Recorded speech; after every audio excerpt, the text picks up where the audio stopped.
అంతర్జాతీయ మహిళా దినోత్సవ వేడుకల్లో భాగంగా అల్లూరి జిల్లా అరకు పోలీస్ స్టేషన్ నుండి స్థానిక ఆర్టీసీ కాంప్లెక్స్ రహదారి 4 జంక్షన్ వరకు అరకు పోలీసుల ఆధ్వర్యంలో ర్యాలీ నిర్వహించారు.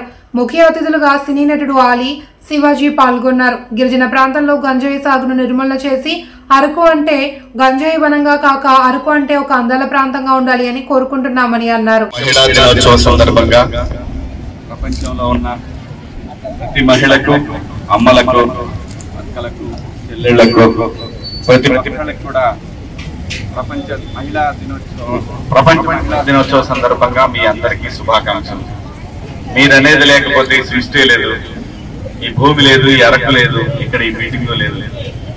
అలాంటి అమ్మకు ప్రతిరోజు ఎక్కడెక్కడ అన్యాయం జరుగుతూనే ఉంది. వీటిని అరికట్టడంలో ప్రభుత్వాల కృషి జరుగుతూనే ఉంది. కానీ మారాల్సింది మనం, మగజాతి మారాలి, వాళ్ళ పట్ల గౌరవభావం ఉండాలి. అలాగే ఎంతో మంది మహిళలు వాళ్ళ హక్కుల కోసం పోరాటాలు చేసి దానికి గుర్తుగా ఏర్పడినటువంటి ఈ మహిళా దినోత్సవం రోజున మీ అందరికీ శుభాకాంక్షలు తెలియజేస్తూ, మరీ ముఖ్యంగా ఈ అరకు వ్యాలీ, ఈ గిరిజన ప్రాంతాల్లో మహిళలకు జరుగుతున్న అన్యాయాల మీద కూడా చాలా ఎన్జిఓలు పనిచేస్తూ ఉన్నాయి. వాళ్ళందరికీ కూడా శుభాకాంక్షలు. మరీ ముఖ్యంగా ఈ గిరిజన ప్రాంతాల్లో భారతదేశ వ్యాప్తంగా గాంజా సాగు జరుగుతూ ఉంది. ఇది ఇక్కడ పాపం అమాయకులైనటువంటి గిరిజనులకు ఎటువంటి సంబంధం లేదు. మైదానాల నుంచి వచ్చి ఈ ప్రాంతాలను చెడగొట్టేటటువంటి మాఫియా తప్ప మీకు ఎటువంటి సంబంధం లేదు. అది ప్రభుత్వాలకు తెలుసు, అలాగే పోలీస్ అధికారులకు తెలుసు. కానీ అక్కడక్కడ బలి అయ్యేది మాత్రం అమాయకులైనటువంటి గిరిజనులు. దయచేసి అలాంటి వాటికి సహకరించండి. మీ హక్కుల కోసం, మీ సంపదను దోచుకుంటున్న వాళ్ళ మీద పోరాటాల కోసం మీరందరూ ఏకతాటి మీదకి వచ్చి మీ సంపదను కాపాడుకోవాల్సిన బాధ్యత, మీ బిడ్డల భవిష్యత్తును కాపాడుకోవాల్సిన బాధ్యత మీ అందరి మీద ఉంది.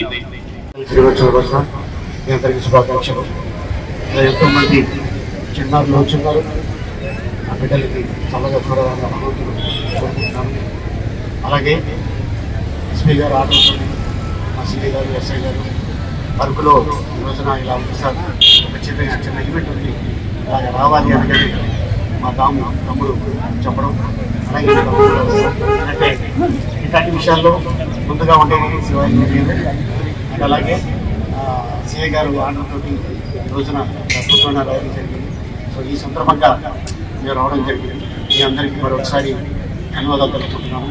ఎందుకంటే దాదాపు 2 గంటల నుంచి పాపం చూస్తూనే ఉన్నారు మండు ట్రైన్లో. సో ఈ అరకులో ఈ రోజున ఈ అద్భుతమైన కార్యక్రమంలో పాల్గొన్న పిల్లల్ని రేపు భవిష్యత్తులో వాళ్ళకి అద్భుతమైన లైఫ్ ఉంటుంది.